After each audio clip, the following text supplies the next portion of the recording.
روزی روٹی کا مسئلہ ہے. اس وقت سود اتنا کھایا جاتا تھا، بیاج، سودی کاروبار، اس کو اسلام نے ختم کیا آپ نے، اور اس کو ایک بہت بڑا گناہ قرار دیا.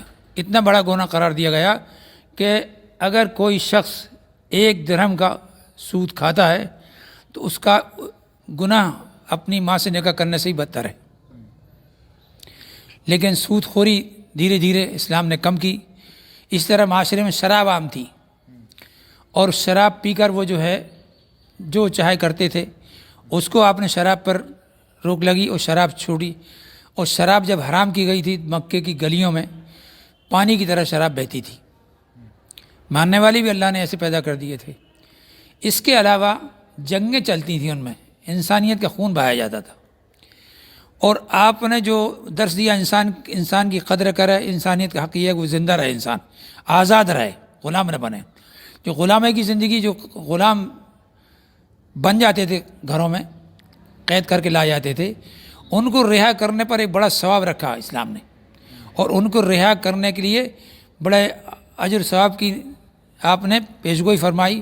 اور پھر آزاد ہوئے لوگ، اور دھیرے دھیرے وہ غلامی کا دور ختم ہو گیا. آج سب آزاد ہیں. اس کے علاوہ زنا، اس کو روکا گیا، اس کے لیے حدود مقرر کیے گئے. تو اسلامی تعزیرات میں یا حدود شریعہ میں زنا کی بڑی سخت سزا ہے، وہ موت ہے. ایسے ہی بھوکمری، جو بھوکوں مر رہے ہیں، زکوٰۃ سے ان کے پیٹ بھریں گے. ننگے کو کپڑا ملتا ہے، بیمار کو علاج ملتا ہے. یہ زکوٰۃ کے فنڈ سے دیے جاتے ہیں، بشرطے کہ سامنے والا اس کا مستحق ہو. کرنے والے ایماندار ہوں، دینے والے بھی ایماندار ہوں، اللہ کے لیے دیں، تو انشاءاللہ بہت بڑا کام ہو جائے گا.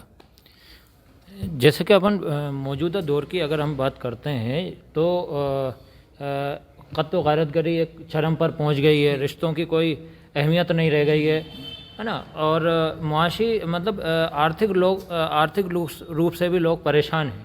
تو کیا اس زمانے میں حضرت محمد صاحب کے جو شکشا ہے وہ ضروری ہے کیا؟ کیسے دیکھتے ہیں آپ؟ آج تک اور آئندہ تک یہ جو تعلیم رسول نے دی ہم کو، یہ آج بھی ضروری ہے. اس پر عمل کر کے ہی ہم کامیابی کی نظر کر سکتے ہیں. اس لیے کہ جب جہاں تنزل ہوا اسلام کا، اسلام چھوڑنے کی وجہ سے آیا. مسلمانوں نے اس پر عمل نہیں کیا، لہذا اسلام بیگانہ ہوتا گیا. وہ حدیث ہے نا کہ اسلام غریب شروع ہوا اور غریب ہی ہو جائے گا آخر میں جا کے. تو زکوٰۃ کا نظام ہی بھوکمری روک سکتا ہے، بھیک مانگنے کے روک سکتا ہے. اور جو ہمارے دنگے فساد، قتل و غارت گری ہے، اس میں جو لوگ متاثر ہوتے ہیں ان کی امداد ہی اسی فنڈ سے کی جاتی ہے. اور اس کے علاوہ ہمارے جو نونہال بچے تعلیم حاصل کرنے کے قابل ہوتے ہیں لیکن مالی امداد ان کی نہیں ہوتی تو نہیں پڑھ پاتے، تو ان کو زکوٰۃ دی جاتی ہے. آج کل مدرسے جو چل رہے ہیں زکوٰۃ فنڈ سے کافی حد تک حصہ ان کا پورا ہوتا ہے. تو یہ نئی نسل جو ہے یہ تعلیمی اعتبار سے، فنی اعتبار سے پروان چڑھ رہی ہے. ہائر ایجوکیشن میں بھی زکوٰۃ کا استعمال ہو رہا ہے، جیسے جماعت اسلامی دیتی ہے، جمعیت میں دیتی ہے، اور بھی کئی فنڈ ہیں اور سرکاری طور پہ بھی دی جاتی ہے. سرکاری طور پہ زکوٰۃ کا مسئلہ نہیں ہے، لوگ تو اپنے فنڈ دیتے ہیں، لیکن ہے یہ نظام. تو یہ ہماری جو نئی نسل جو ضروری ہے کہ کل اسلام باقی رکھنے کے لیے، مسلمان باقی رکھنے کے لیے نئی نسل کو دیا جائے، تو یہ زکوٰۃ فنڈ سے ان کی ترقی کے لیے راستے ہموار کیے جائیں. ورنہ غریب لوگوں کی طرف اگر نہیں دے گا. صلہ رحمی کا مسئلہ ہے، رشتوں کو صلہ رحمی نہ کر کے ہم توڑ رہے ہیں. پڑوسی کے حقوق ہم ادا نہیں کر رہے ہیں. اسلام نے تو اتنے پڑوسی کے حق بتائے ہیں کہ ایک مرتبہ آپ نے فرمایا رسول اللہ صلی اللہ علیہ وسلم نے کہ پڑوسی کے متعلق اتنی تاکید فرمائی حضرت جبریل نے آ کے کہ مجھے یہ گمان ہونے لگا کہ شاید اب جو ہے پڑوسی کا حق وراثت میں ہو جائے گا. اس سے اندازہ لگائیے، حالانکہ وراثت میں حق نہیں دیا، لیکن اللہ کے رسول نے فرمایا کہ اتنی اہمیت دی گئی پڑوسی کے حقوق کو. رشتہ داری کے حقوق جہاں تک ہے وہ اپنی جگہ مقدم ہے، پڑوسی کا حق بھی مقدم ہے. اور اس کو اپنایا جائے گا پڑوسی کے حقوق کو بلا مذہب تفریقی مذہب. اگر کوئی غیر مسلم ہمارا پڑوسی ہے تو اس کو اگر علاج کی ضرورت ہے، پیسہ نہیں ہے، تو ہمارا فرض بنتا ہے کہ ہم اس کو دیں. اور اگر خدا نخواستہ بھوکو مر رہا ہے تو کھانا اس کو کھلائیں، ورنہ اللہ کے ہم جواب دیں ہوں گے۔ اسلام اس کو نہیں کہتا کہ پڑوسی مسلمان ہو جبھی آپ مدد کریں گے، نہیں، مسلمان ہو یا ہندو ہو، عیسائی ہو یا یہودی ہو، سکھ ہو چاہے کوئی ہو، ہر شخص جو تمہارے پڑوس میں رہتا ہے کسی مذہب کا ہو وہ پورے حق کا حقدار ہے، کھانے کا بھی حقدار ہے آپ کے، اگر محتاج ہے وہ، ننگا ہے تو لباس پہنانے کی آپ کی ذمہ داری ہے، اور آپ اکیلے نہیں کر سکتے تو آپ تنظیم بنا کے اس کا کام کریں لوگوں کو محلے میں، بیمار ہے تو علاج کا انتظام کریں۔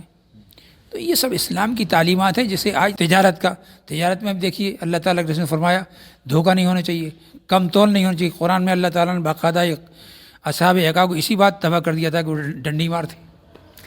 تو دھوکہ نہ دیتا مسلمان، نہ دھوکہ کھاتا، دیتا وہی منع، اور اتنے بھولے بھی نہ بنا کہ آپ دھوکے میں خود آ جائیں، دونوں باتیں دیکھیے۔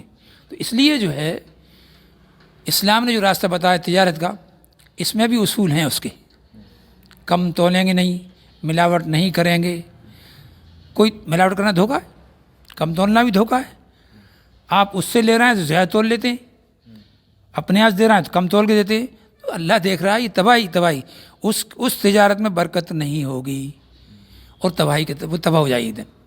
تو یہ معیشت جو تباہ ہو رہی پوری دنیا کی، وہ یہودی لائن کی وجہ سے تجارت ہو رہی ہے، لین دین ہو رہا ہے، سودی کاروبار ہو رہا ہے، اس لیے یہ جی ڈی پی جو جا رہی ہے تباہی ہو رہی ہے۔ یہ اسلامی اصول کی اگر ہوتی تباہ نہیں ہو سکتی تھی۔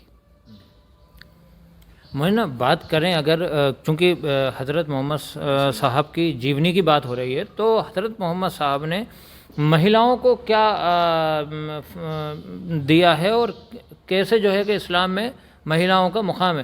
اکثر کہا جاتا ہے کہ مہیلاؤں کو شانہ بشانہ چلنے کی اجازت نہیں ہے، پردے میں رکھا گیا ہے، چھپا کر رکھا گیا ہے، تو اس پہ اسلام کیا کہتا ہے اور خاص طور سے حضرت محمد صاحب نے اس میں کیا فرمان دیا ہے؟ دیکھیے جہاں تک عورتوں کا مسئلہ ہے، میں نے پہلے بھی عرض کیا تھا کہ عورتوں کی بقا جو ہے اسلام نہیں رکھی ہے، ان کو زندہ نہیں چھوڑا جاتا تھا۔ عورتوں کو بچیاں جیسی پیدا ہوتی تھیں تو اسے زندہ مٹی میں دفن کر دیا جاتا تھا۔ کئی لوگوں کے واقعات ہیں جو بعد میں صحابی بنے، ایمان لائے، اور انہوں نے اس واقعات بیان کی۔